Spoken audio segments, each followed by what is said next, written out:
Indian Railways is no longer just about tracks and trains. It's now one of the biggest capex engines of the Indian economy. Over the last few years, railway spending has surged to record highs, execution has improved, and the order flows have created a strong multi-year visibility for a wide range of companies, from EPCs and rolling stock makers to signaling and electrical players. But here's the big question. With the capex already at elevated levels, where is the real alpha now? Is it in the fresh orders, execution, or select segments within the rail ecosystem? Welcome to Deep Dive. We break down railway capex trends, tendering momentum, and what it really means for order books and earnings visibility. Well, yes, calendar year 2025 was very subdued year for Indian metal stocks and metal companies, and we ended the year on a very subdued and lackluster note. But remember, calendar year 2026 has started on a very strong footing. But first up, let's talk about how last year panned out. Remember, demand from infrastructure, from auto, from real estate was on the lower side, so that weighed heavy on volume growth of auto and steel companies. We also had steel prices that were on the lower side. Of course, they've started picking up since the last week of December, but in calendar year 2025, steel prices clearly were on the lower side. But remember, demand is expected to inch higher in 2026. This is on account of higher demand from auto sector, from real estate, from infrastructure and from housing, and that is likely to aid volume growth for the entire steel sector in calendar year 2026. Let's also talk about margins, because they are largely expected to remain tight. Demand supply dynamics is not in favor of metal companies. We are expecting higher supply to play out in the steel sector in calendar year 2026, so keep an eye out on this factor as well. Let's talk about prices, and as I mentioned, steel prices have started rising in the last week of December after a subdued year. Demand recovery is also likely to take place on account of higher demand from across sectors, and that is also another positive that you need to keep an eye out on. Let's talk about steel prices in particular. Rebar prices have risen by about 3% on a month-on-month basis in the month of December. HRC prices have risen by 2% on a month-on-month basis in the month of December, and followed by another price hike in January as well, and we have seen a couple of other price hikes flow in the latter part of January. So clearly 2025 was a subdued year. Demand was on the lower side, iron ore and other raw material costs were on the higher side, which weighed heavy on margins. But 2026 clearly has started on a very strong footing for Indian steel stocks, and steel prices and volumes are expected to inch higher. Welcome to Deep Dive. My guest is Swayam Saurabh, who is the CFO of JSW Steel. Swayam, thank you very much for joining us on Deep Dive. To begin with, 2025 has been a year which was a year of pressure for the steel industry. As you exit 2025 and enter 2026, how do you see the sector emerging from the issues, especially with respect to pricing, volume growth, and profitability? Thanks, Ajit. Thanks for having me here. As we enter in quarter four, which is the first quarter of this calendar, we are far more positive because during last quarter, due to uncertainty around safeguard duty, prices actually went multi-year slow, which basically creates a lot of pressure, which we saw. But towards end of December, the safeguard duty were restored. They are now there for 3 years. That helped with sentiment. So, we enter into quarter four far more positive. We think our margins should expand in this quarter. As we look at next year, we will have higher capacity because Blast Furnace 3 should be, fully available end of March. We are confident about domestic growth. India, consumption grew about 7% for first 9 months. We think 7.5% will be this year's full year's average. But similar growth we should expect, going into FY27 as well. Because if you look at it, despite, double digits growths, which we saw for last 4 years, including 7 to 8% this year, the per capita consumption of steel in India is just 115 kgs. Global average is about 230, 240 kgs. So we have the headroom to continue to grow like this is fairly large, and we are confident about India as a market, and with safeguard coming in, I think it does create a little bit more stability in terms of pricing and margin outlook. To give us a sense for the industry, how pricing power is at this point in time. We have seen pricing bottoming out in December 2025, and since then in January we have seen price hikes also happening there. But the pricing trend, how's it been in the last calendar year, and how do you see going into 2026? Uh, Look, so if I go back to March, earlier this year, March, April, that's when the first time safeguard came, and we were under severe pressure, the entire industry prior to that. So we saw prices going up. In fact, in quarter one, HR prices went about 3,500 rupee per ton. But once we went towards close to quarter two, safeguard was expected to be renewed for 3 years. That started to create uncertainty. Safeguard expired in November, and although it got finally renewed after 1.5 months, but that uncertain period created severe pressure on prices.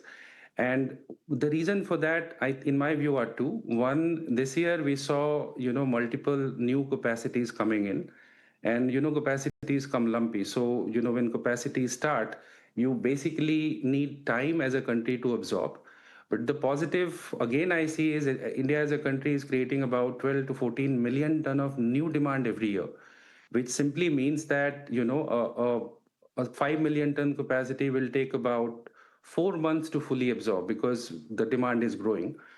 But the other reason which also created pressure in quarter three is China. And China, if you look at last 3 years, I mean, 4 years back, China used to export about 65 million ton globally. Today, I mean, last year it was 120 million ton. And this year we expect, I mean, the CY25, we think the number would have been anywhere between 132 to 133 million.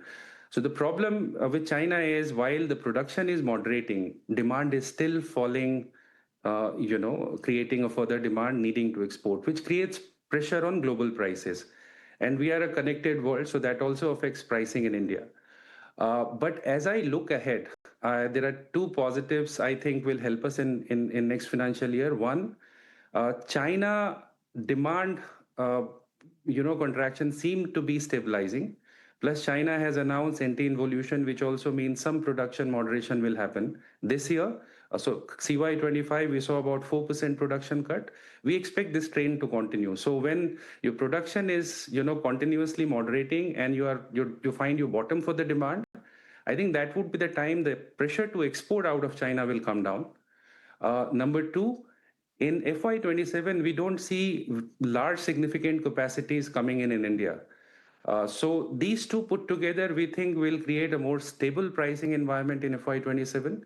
Of course, we have to watch out for cost. So, for example, coking coal right now is seeing seasonal, disruptions in Australia, which is actually pushing prices up. Coking coal has been holding around 200, 210 for last 2 quarters. Right now, this is at 240, $250 per ton. But we also think this will also stabilize. So all in all, with higher volume, better price visibility, and of course, better control on cost, especially commodity like coking coal and iron ore, we expect a better year next year.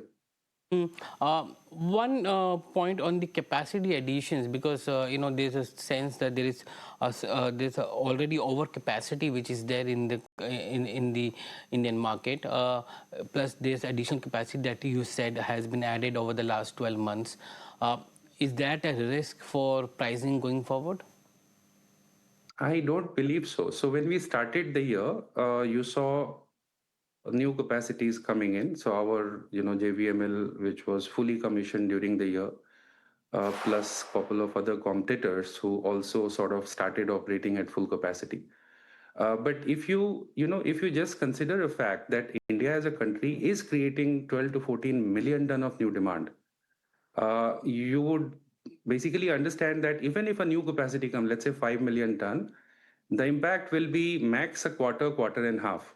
because then this capacity will get absorbed. So we did see that in FY25 so far, FY26 so far. But if you look at FY27 and if I look at the capacity which are going to come, I don't see a lot of new capacity coming. And if you blend with the fact that China should see more stability, I think the demand and supply in India should be fairly balanced.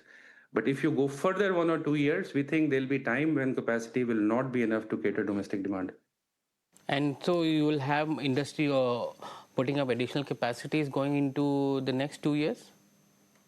Well, I mean, steel capacity takes 4 years to build. I mean, we build it in 3 to 4 years, but if you look at average, it can actually take longer.